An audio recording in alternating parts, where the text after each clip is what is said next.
Le damos una cordial bienvenida a este programa especial. Hoy hemos preparado un tema que va a bendecir su vida. Sanidad, milagros, prodigios y maravillas podemos esperar que el Espíritu Santo hará allí donde usted se encuentre. Si tiene preguntas, si tiene comentarios, por favor déjelo allí en el box que aparece para el efecto. Siéntese, prepare sus notas, abra la Biblia si la tiene a la mano y disfrute de la presencia de Dios.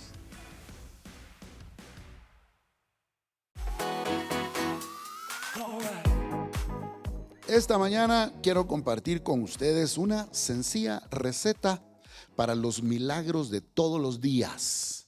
Cuando alguien come de la cocina, mi esposa, y disfruta de ese pepián o de la carne guisada que me hace a mí en especial, o de algunos otros manjares que ganaron no solo mi corazón sino mi estómago. Por ahí me ganó mi mujer, por el estómago. Le dicen, mire pastora, y me da su receta y mire qué le echa, porque cuando hay algo que vale la pena, cuando usted va a algún lugar y le gusta algo, pide la receta, pide la fórmula, pide la manera de cómo tener aquello. Entonces la Biblia nos ofrece una vida cristiana victoriosa, de milagros, de bendición, de prosperidad, de libertad, de salud, de éxito. ¿Cuántos dicen gloria a Dios?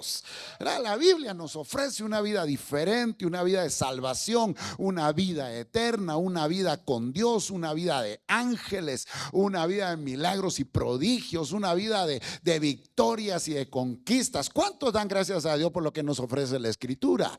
Y eso está en la Escritura para que vayamos y tomemos nota de las recetas que ahí nos dan para obtenerlo. Lo más importante de los milagros, porque estamos hablando de eso en estos días, especialmente los miércoles en la noche, lo más importante de los milagros es lo que producen en nosotros. No solo el resultado, la provisión, la sanidad, que el matrimonio se mejore, que haya trabajo, que se obtengan los recursos, que nos casemos, que tengamos hijos, etc. El resultado quizás más valioso del milagro no es ese fruto, sino es el agradecimiento, es la celebración y es el testimonio que produce en nosotros y que produce en otros. Hoy se llenó de fe mi corazón y estoy seguro que muchos de ustedes, cuando escuchamos testimonios como el de los hermanos que pasaron a hablar de la bendición que para ellos es ofrendar y diezmar. Si algunos los han conocido como nosotros, hemos visto su progreso, hemos visto su bendición, hemos visto su corazón de servicio, su generosidad, su atrevimiento, su emprendimiento. En medio de la pandemia ahí se pusieron a hacerle frente a la situación y están mejor que nunca, gracias a Dios, ¿verdad? Dios ha obrado en sus vidas. Entonces el oír esos testimonios, el oír de esos milagros nos llenan de fe. O sea, lo más importante de los milagros es lo que producen en nosotros y en otros. Los milagros, por otro lado, autentican también el mensaje del evangelio. Cuando nosotros estamos predicando el evangelio, los milagros se ponen como una especie de credencial o de prueba que lo que estamos nosotros diciendo, lo que estamos proclamando es verdad. No es una religión más, no es una filosofía, no es una idea, no es algo que se nos ocurrió a nosotros, sino que es una vivencia. El evangelio es vida, el evangelio es realidad. Diga conmigo, es vida y es realidad. Son un testimonio, los milagros son un testimonio de la realidad del reino de Dios. Son una realidad de que Dios está con nosotros. Son una realidad de algo que no esperamos más allá del sol, sino de algo en lo que ya vivimos. Ayudan a los que están en necesidad. Los milagros remueven los obstáculos que hay para el servicio y para la gloria de Dios. Los milagros abren espacio para que nosotros seamos de utilidad a la humanidad. Los milagros, grandes o chiquitos, nos demos cuenta de ellos o no, los celebremos o no, son una constante en nuestra vida. Wayne Grudem dice que un milagro es una clase menos común de actividad de Dios que produce sorpresa y sobrecogimiento con la que Dios da testimonio de sí mismo. Es decir, un milagro es algo extraordinario que sucede en nuestra vida, que causa sorpresa, que nos alegra y que demuestra la vivencia de Dios entre nosotros. Si no hay milagros, es porque no vivimos a Dios. Si no hay milagros, es porque Dios no está ahí. Si hay milagros, es porque Dios está ahí, porque nosotros estamos caminando con Él. Y entre las cosas importantes, como dije, que se producen en los milagros, es el testimonio. Diga conmigo, testimonio. Un testigo es aquella persona que vio lo que sucedió y luego da referencia, da cuenta de lo que vio, de lo que escuchó. En los tribunales, con los papás, en fin, con los maestros. Uno da testimonio, uno da cuenta, uno refiere lo que vio, lo que ocurrió. Entonces, los milagros nos dan a nosotros un poder, nos dan a nosotros algo que no tendríamos si no ocurrieran milagros en nuestra vida. El hermano Mauricio, la hermana, su esposa se levantaron aquí, pararon aquí enfrente de nosotros con el poder real de darnos una experiencia de algo que les ha ocurrido. O sea, el milagro, la realidad de que en ellos han sucedido cosas extraordinarias, les da el poder y la autoridad de venir a decirnos: esto pasa si diezmamos y ofrendamos. Si no es puro cuento, pues subirse aquí para hablar charadas, para hablar, perdonen el francés, para hablar cosas que no son reales, eso no da ninguna autoridad, no da ningún poder. Los milagros nos dan un poder que cuando hablamos nadie nos puede quitar de encima esa experiencia. Aquel ciego que había curado Jesús, lo trataron de convencer de que no era así. Le dijeron: es puro cuento de que te haya hecho Jesús algo, no, ese no hace milagros. Y el ciego les dijo: miren, yo no sé si ustedes creen o no creen, yo no sé qué creen ustedes de él o qué no creen de él. Lo que yo sé es que antes yo no miraba y ahora miro. Y eso a mí nadie me lo puede quitar. Nos pueden convencer de cosas, de ideas y de pensamientos y filosofías, pueden cambiar nuestra manera de pensar, pero jamás van a cambiar nuestra vivencia. Nuestras experiencias no nos las pueden robar. Y cuando nos suceden milagros, eso nos da el poder, la seguridad de hablar delante de los demás y que los demás se convenzan. Apocalipsis capítulo 12, versículo 11. ¿Cuántos están aprendiendo conmigo? Bueno, Apocalipsis 12, 11, dice la escritura: ellos lo vencieron. ¿A quién vencieron? Al mal, al maligno. Aquí está hablando del diablo, porque nuestra lucha no es contra carne ni sangre. Nosotros como cristianos nos encontramos en esta vida no luchando con la vida, estamos luchando por la vida, pero no contra la vida, porque nuestra lucha no es contra sangre y carne, nuestra lucha es contra potestades, contra el maligno, contra el diablo que ha venido a robar, matar y destruir. Pero mayor es el que está en nosotros que el que está en contra de nosotros. Por un lado viene en contra nuestra, pero por 7 sale huyendo de delante de nosotros, porque con nosotros está Dios. Pero no debemos ignorar, no debemos ser ignorantes, no debemos desconocer que tenemos un enemigo. Detrás de lo que nos sucede muchas veces está la mano peluda del diablo. Y dice aquí: ellos lo vencieron por medio de la sangre del cordero y por la palabra del testimonio. Ahí dejen la escritura. 2 elementos que tiene el cristiano para tener una vida cristiana victoriosa. 2 armas de poder: la sangre de Cristo y su testimonio. La sangre de Cristo no voy a entrar en detalle porque eso toca el día miércoles estudiarlo. La sangre de Cristo es la salvación, es la vida La vida eterna es el sacrificio de Cristo en la cruz del Calvario. Es lo que nos trajo el sacrificio de Cristo cuando dice que por sus heridas hemos sido curados, cuando dice que por sus llagas hemos sido sanados, cuando dice que en la cruz del Calvario Él llevó sobre su cuerpo nuestros pecados y nuestras maldades y nos dio vida eterna. Ese es poder del cielo. Ante ese poder no hay demonio que pueda. Ahí en la cruz del Calvario avergonzó al enemigo y le quitó el poder que había sobre nosotros. El poder del cristiano radica en el Cristo crucificado y en su resurrección. Pero aparte de eso, tenemos otra arma de la cual quiero hablar esta mañana, y es el poder de nuestro testimonio. Es lo que nosotros vamos a decir, es lo que tenemos que decir. Cuando algo sucede, viene la prensa y nos pregunta: ¿y usted vio qué pasó? Cuando algo pasa y salen los vecinos, ¿va? Porque aquí en Guatemala somos meros embelequeros, ¿va? Salimos a la puerta, a la ventana y al primero que se encuentra uno por ahí, ¿qué le pregunta? ¿Qué pasaría? ¿Qué fue? ¿Dónde? ¿Quién? Y va el montón de gente ahí a ver, a pescueciar, a preguntar. Aparecen las autoridades y preguntan: ¿usted da fe de qué pasó? ¿Usted nos puede dar testimonio?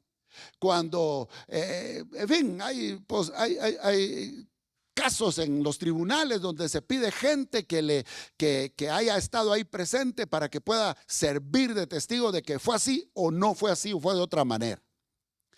Nosotros somos interpelados por el mundo. Nosotros somos preguntados por la gente. Somos interrogados por las personas acerca de nuestra fe. Y no solo para que le contemos que vamos los domingos con un grupo de gente muy linda, que lindos los hermanos cuando los vemos los domingos, como casi cada 8 días los vemos, ¿verdad? No vivimos con ellos, no los conocemos bien, no los oímos gritar, no les conocemos sus pies de barro, no les hemos olido sus cosas, ¿verdad? O sea, son lindos los hermanos. Pasar una hora con los hermanos, pues pasar una hora con cualquiera se pasa, ¿verdad? Entonces no se trata de hablar de la iglesia donde vamos, del culto al que asistimos, sino que somos interrogados por la relación que tenemos con Dios y los resultados que hemos recibido, los resultados que tenemos de esa vida en Cristo. Si nuestra vida no ha cambiado nada, de nada sirve nuestro cambio. Si nuestra vida no tiene novedad, de nada sirve el evangelio que nos predicaron. La vida nos interpela y nos pregunta acerca de si hemos tenido resultado de lo que ahora es caminar con Dios. Y estos vencieron al maligno, no solo le dieron respuesta al mundo, no solamente trasladaron una enseñanza, sino que cuando el diablo se presentó delante de ellos para acusarlos, ellos con la sangre de Cristo y con la palabra veraz de su testimonio lo echaron fuera.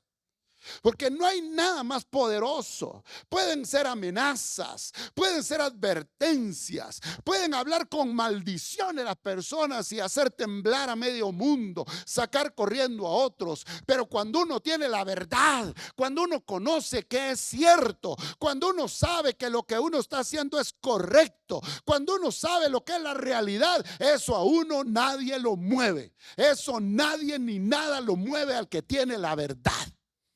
Y el diablo es experto en venir a acusar a los hijos de Dios. Es experto en venir a acusarle, en venir a señalar, en venir a condenar, en venir a culpar, en venir a decir que le va a ir mal. Pero el Hijo de Dios se levanta con la certeza de que lo que ha creído en Cristo es verdadero, de que lo que la palabra de Dios dice es real, y se puede plantar con pecho abierto y decirle al diablo: puedes venir con lo que quieras, me puedes gritar lo que desees, me puedes advertir lo que tú quieras, pero yo y mi casa somos hijos de Dios. A mí me va a ir bien, a mis hijos les va a ir bien. El Señor está conmigo, Él nunca me dejará, Él es mi pastor y nada me faltará.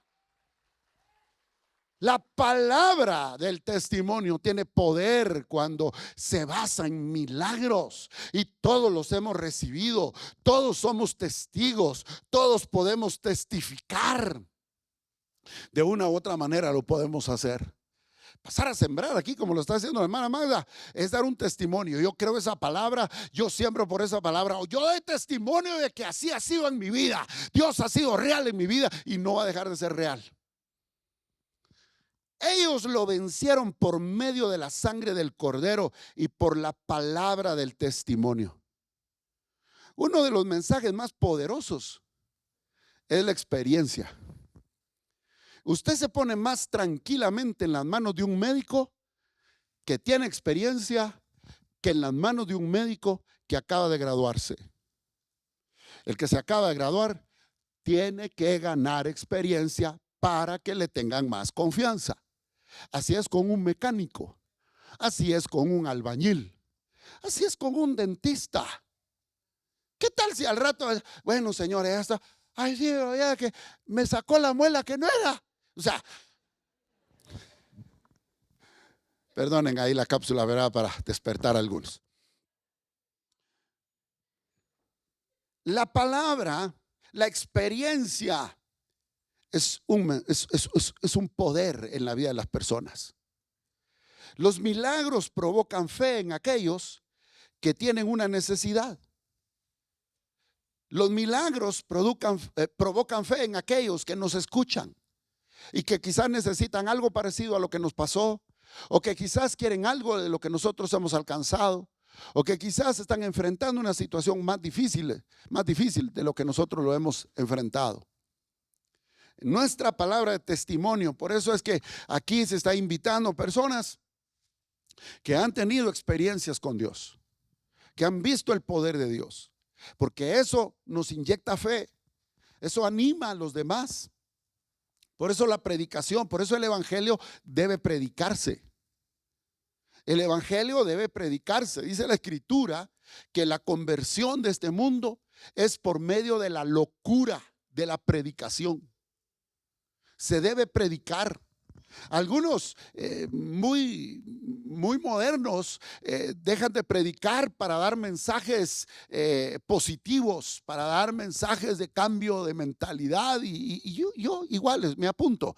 Está bien, pero no debemos dejar de predicar el poder del evangelio, porque dice Romanos 1:16, no me avergüenzo del evangelio, porque es poder de Dios. ¿Para qué? Para sanidad, para salvación, para salud. La predicación del evangelio es poder liberador. Y cuando nosotros entendemos que el mensaje de nuestro testimonio es importante para quien escucha, debemos mezclarlo con la experiencia. No debemos hablar cuento, debemos comentar lo que nos ha pasado. Yo no tengo que venir a contar lo mismo que mis hermanos pasaron, porque es su experiencia, es su testimonio, pero yo puedo dar testimonio de cosas que Dios también conmigo está haciendo. Cada uno aquí podría pasar, debiera de pasar a testificar en qué maneras ha visto la mano de Dios. Porque ¿cuántos han visto la mano de Dios en su vida? 2, 3, ¿y los demás? ¿Cuántos hemos visto la mano de Dios en nuestra vida? Si somos honestos, todos hemos visto la mano de Dios. Hoy, desde que abrimos los ojos, vimos la mano de Dios en nuestra vida. Yo cada vez que entro a este lugar veo la mano de Dios en ustedes. Veo la mano de Dios en muchos que antes venían caminando, hoy vienen en su motona. Jesús, cuando estuvo entre la gente, se acercó precisamente a aquellos que era imposible que de ellos surgiera algo, porque no se esperaba que tuvieran nada, que iban a poder hacer algo. Precisamente con ese sentimiento se acercó Jesús y se sentó con todos aquellos, alrededor de aquellos, a través de los cuales se hicieran maravillas y milagros. Una mujer que tenía flujo de sangre por 12 años. Marcos capítulo 5, verso 27 al 29, Marcos capítulo 6, verso 56, podemos ver en ese pasaje cómo aquella mujer, después de haber sufrido mucho de muchos profesionales, había gastado toda su fortuna, no tenía nada, era un cadáver andando. Se estaba muriendo después de 12 años de estar padeciendo. Pero llenó su corazón de fe y dijo: si tan solo toco el borde de su manto, si tan solo lo toco, voy a ser sana. Los milagros provocan, mis amados hermanos. Por eso es importante que usted comparta los milagros que ha hecho. Por dejar de hablar nosotros, otros hablan. Por dejar de decir las maravillas que Dios ha hecho en nuestra vida, otros creen que entre nosotros no pasa nada. Y mientras nosotros no hablemos, el enemigo, los adversarios van a decir que lo que ellos tienen es más poderoso. Aquella mujer se llenó de fe en su corazón. Oyó que venía Jesús, oyó los testimonios de lo que había hecho, y entonces dijo en su corazón: a mí también me tiene que pasar algo. Y se esforzó para alcanzar a Jesús y fue sana. Mis amados hermanos, la gente batalla con la vida diaria y necesita un mensaje que le ayude a elevarse sobre sus circunstancias. Necesita que le enseñemos a hacer milagros. Necesita que le enseñemos que Dios todavía hace milagros. Necesita oír que el Jesús que tiene usted en su corazón todavía sana, liberta, echa fuera al demonio, sana al herido, restaura. La idea de irse al cielo para algunos no es porque sepan con certeza qué hay allá o qué van a hacer allá. Repito, la idea de irse al cielo para algunas personas no es porque sepan qué hay allá o porque sepan qué van a ir a hacer allá, sino porque ya no saben qué hacer aquí. Dios mío, llévame. ¿Y por qué te quieres ir? Para estar en alabanza y servir a Dios y hacer todo lo que Dios quiere usarte allá. No, yo me quiero ir porque ya no aguanto estar aquí. Lo que quiere la gente es escapar del mundo. Y desgraciadamente muchos púlpitos están dando un mensaje de cómo irse de la tierra, de cómo irse al cielo. El evangelio obviamente es asegurarnos el cielo. Pero mientras eso pasa, debemos enseñarle a la gente cómo vivir en victoria aquí en la tierra. La gente necesita que le enseñemos cómo vivir en victoria en este mundo, no a cómo escaparse de él. El evangelio que enseñamos en esta iglesia no nos enseña a meter la cabeza entre la arena, sino que nos enseña a confiar en Dios para vivir en la arena del desierto con victoria. Porque Él es nuestro pastor y nada nos faltará. Decirle a la gente que va a poder salir adelante, decirle al pobre que Dios lo va a enriquecer, decirle al enfermo que Dios lo va a sanar, decirle al emproblemado que Dios le va a resolver, decirle a aquel que está endeudado que Dios lo va a liberar, que Dios le va a multiplicar las fuerzas, que va a haber trabajo, que va a ser productivo, que va a salir adelante. El mensaje del evangelio de esta iglesia es liberador. No le enseñamos a la gente a escapar de este mundo, sino a enfrentarlo con la victoria de Jesucristo. En segundo libro de Reyes, capítulo 4, verso 38 al 44, hay una historia que quiero que lean conmigo, porque vamos a aprender un par de cositas ahí para ya ir aterrizando. Dice: Eliseo volvió a Gilgal cuando había una grande hambre en la tierra. ¿Qué había en la tierra? Y los hijos de los profetas estaban con él. Por lo que dijo a su criado: pon una olla grande. Diga conmigo, olla grande. ¿Cómo era el hambre? Peor eran de aquí del antiguo, peor eran de Ciudad Vieja. Cada uno come por tres. Entonces la olla así de grande. ¿Por qué? Porque el hambre es grande, ¿verdad? Dice: y los hijos de los profetas estaban con él, por lo que dijo a su criado: pon una olla grande y haz potaje para los hijos de los profetas. Y salió uno al campo a recoger, ¿qué dice? Hierbas. ¿A qué iba? ¿A recoger qué? Salió al campo, al súper, ¿va? Fue al mercado a recoger hierbas. Y halló Una parra montés. Halló una ¿qué? Parra montés. Alguien que me googlee ahí qué significa parra montés, o alguien que mire en otra versión qué es lo que en este pasaje, este versículo dice, tal vez la NBI o tiene la TLA, ¿verdad? Porque parra montés, aquí ¿de qué estás hablando, Willis, verdad? ¿Mm? Sí, parra silvestre, pero ¿qué es parra? No es árbol, es un enredo, una calabacera. Vaya, ¿ha visto usted, cuántos conocen el whiskylar? Todos conocen el whiskylar. Son los finuchis que no conocen que es un whiskylar. ¿Cuántos han visto el kimichi? El kimiche. ¿Cuántos han visto el kimiche? Bueno, menos, pero verá que es bien parecido al whiskylar. ¿Ah, que sí? O sea, el kimichi es muy parecido al whisky. El whisky se come los whiskyles y se comen las guías, ¿verdad? Hasta las flores se comen algunos envueltos en huevo. El kimichi tiene unas flores y tiene unas guías muy parecidas. Si usted come el kimichi, ¿qué le pasa? ¡Ja! Se enferma. Obvio, dice aquí.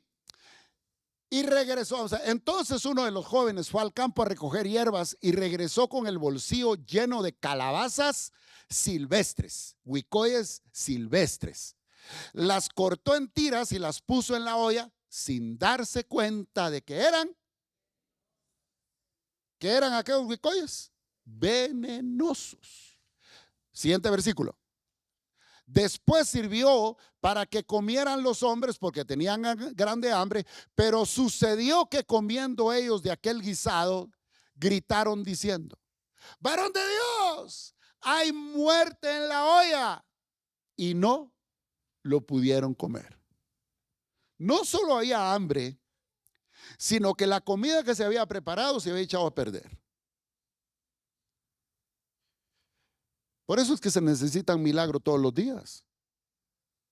Me recuerdo en una ocasión que una pobre ancianita de la iglesia vivía de hacer tamales y ella sostenía a su familia.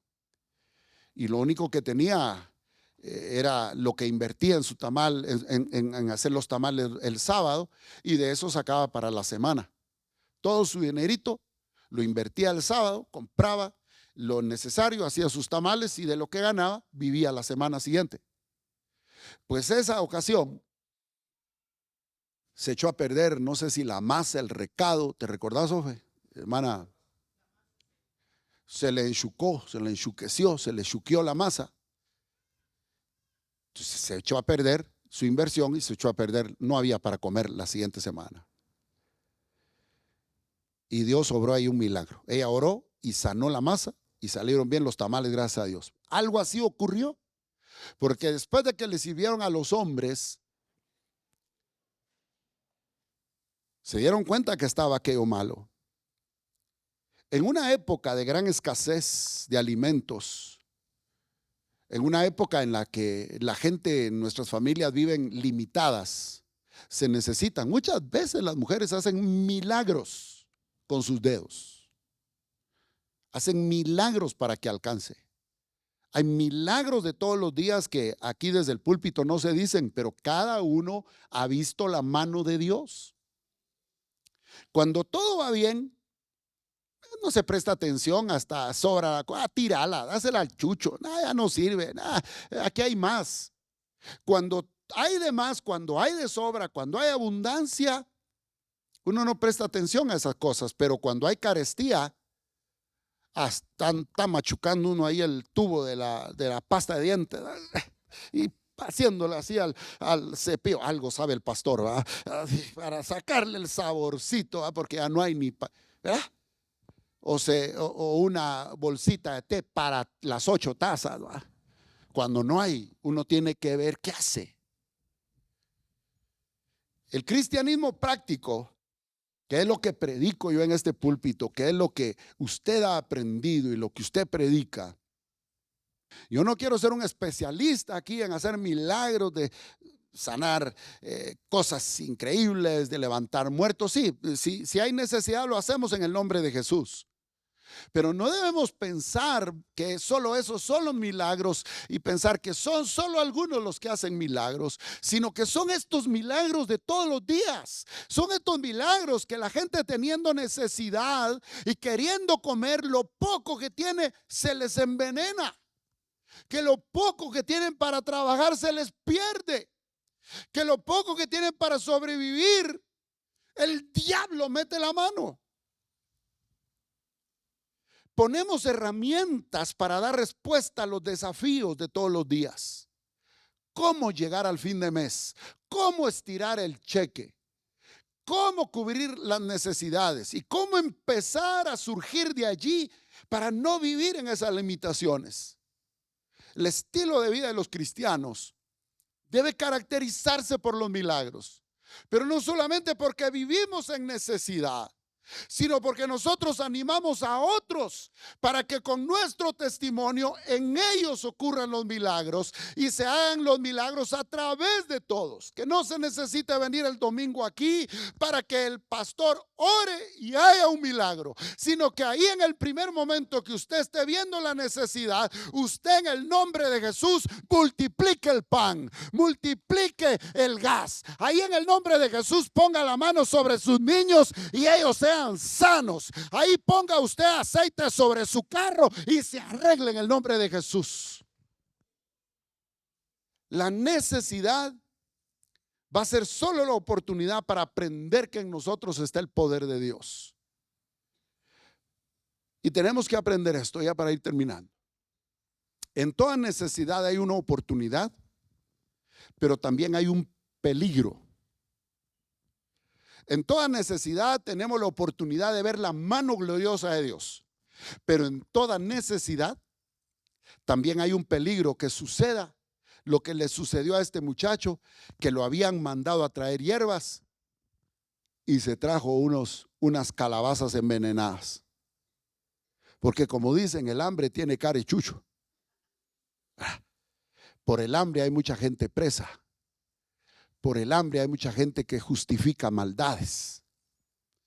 El hambre viene, en primer lugar, porque el hombre se aparta de Dios, se aparta de lo correcto. El hambre viene porque no se administra bien lo que se tiene, porque no se es fiel con lo que se recibe.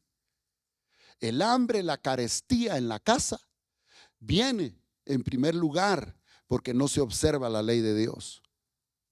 Si en tiempos de prueba perdemos de vista a Dios, viene el fracaso. A veces la receta que me piden las personas para salir de pobreza, cuando yo se las doy, les parece dura, pero ha sido eficaz, ha sido efectiva. Pastor, ¿qué hago para salir de deudas? Diezme. Pastor, ¿qué hago para mejorar en mis finanzas? Ofrende.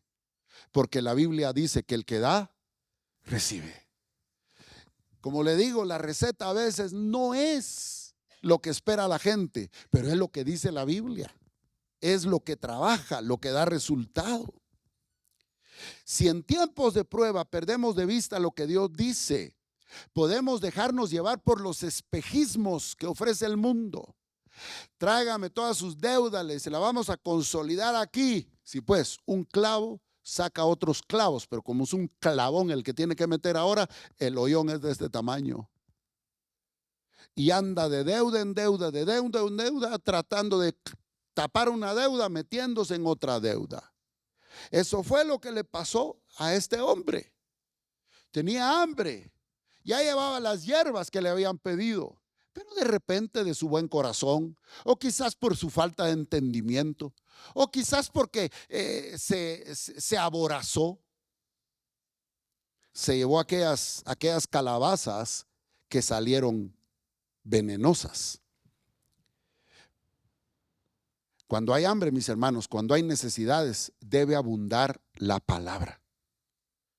Cuando hay un desafío, cuando hay un problema, cuando hay una necesidad, lo primero que debe estar en tu mente, en tu corazón y en tu lengua es la palabra de Dios.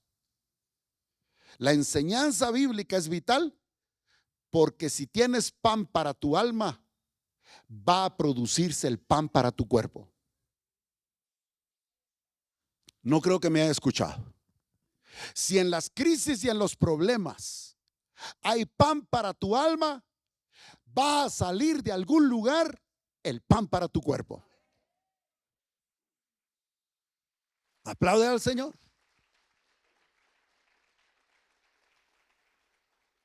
Si nosotros tenemos pan para nuestra alma, vamos a saber conseguir el pan para nuestros hijos. Pero la ignorancia, la desobediencia puede envenenar la sopa. Si en medio de la crisis, en lugar de buscar a Dios, me pongo a reclamarle a Dios, estás envenenando tu olla de comida. Si en medio de la dificultad, en lugar de buscar el consejo de la palabra del Señor, te vas con otras cosas naturales, materiales y mundanas, estás echando calabazas envenenadas a lo poco bueno que te queda. Alguien que esté oyendo que me diga amén. Este hijo de los profetas salió a juntar hierbas. Lo habían mandado a traer hierbas, pero le llamaron la atención las abundantes calabazas y llenó de eso su canasta. La viña silvestre, salvaje, sin gobierno, sin nadie quien la cuida, sin nadie quien la administre, sin nadie quien la mantenga, produce frutos agradables a la vista, pero dañinos al cuerpo, que matan el alma. Aquel cortó en pedazos la calabaza y no fue veneno solo para él, sino para todos los demás que tenían hambre. La receta para que el milagro y la provisión no se contaminen es el conocimiento y la autoridad de la palabra. Vamos al pasaje donde nos quedamos y veamos cuál fue la solución para esa olla envenenada. Estaba echado a perder, ya se había echado a perder toda la comida. Pero dice, después sirvió para que comieran los hombres, pero se sucedió que comiendo ellos de aquel guisado gritaron diciendo, varón de Dios, hay muerte en esa olla, y no lo pudieron comer. Verso 41. Él entonces dijo, traed harina. ¿Qué fue lo que mandó a traer? ¿Para qué sirve la harina? Pan, diga conmigo, pan de la palabra. Y entonces dijo, traed harina. Y la esparció en la olla y dijo, diga conmigo, la palabra tiene poder. Y dijo, da de comer a la gente, y no hubo más mal en la olla. En medio de la necesidad, en medio del problema y de la crisis, debe abundar la palabra. El pan de la palabra va a sanar tu olla, va a sanar tus finanzas, va a sanar tu cuerpo, va a sanar tu matrimonio, va a sanar el negocio, va a sanar la comunidad. La palabra tiene autoridad de transformación para limpiar el veneno de la falsa religión. Hay que aplicar el pan de la palabra. Cuando hay carestía y lo poco que tienes se descomponga, aplica la palabra. Y la autoridad de la palabra va a hacer que suceda un milagro en tu olla. Y vamos a terminar ahí. Yo no sé cuáles son los desafíos que están pasando en su vida. Yo no sé cuáles son las amenazas que están teniendo en sus finanzas, en su trabajo. Yo no sé cuáles son los problemas que pesan sobre tu casa. Pero lo que yo sí sé es que la palabra de hoy tiene poder para transformar todo eso, para cambiar todo eso. Y yo hoy me levanto aquí con la autoridad de la palabra y al ministrar la Santa Cena que vamos a repartir en este momento, vamos a desatar sanidad para tu cuerpo, sanidad para tu familia, sanidad para los enfermos que estén presentes o que no estén acá. Y vamos a desatar sanidad en las finanzas, vamos a desatar principalmente sanidad en tu alma, en tu corazón, en tu relación con Dios, en tu visión de futuro. Puestos de pie. habiendo recibido este mensaje en nuestro corazón. Estoy seguro que más de uno allá está con inquietudes, con necesidades de oración y especialmente de acercarse más a Dios. Yo les invito para que ahí donde ustedes se encuentren, hablemos con el Señor y le digamos con estas sencillas pero profundas palabras: Padre nuestro que estás en los cielos, te doy gracias por Jesucristo, quien murió en la cruz del Calvario por mis pecados. Yo ahora, Señor, pongo mi vida en tus manos y te ruego que tú seas mi Señor y mi Salvador. Envía tu Espíritu Santo para que me ayude en este caminar cristiano y pueda yo superar todos aquellos desafíos que están haciendo que mi vida no cambie. Me pongo pues, Señor, en tus manos para que hagas una transformación en el nombre de Jesús. Si usted, mi querido amigo, hizo esta oración, si usted, mi querida amiga, hizo esta oración, puede estar segura que Dios le escuchó. Usted es hijo, hija de Dios, y pronto verá la respuesta de esta oración. Si tiene alguna consulta, alguna pregunta, déjenos sus comentarios y con mucho gusto le estaremos atendiendo.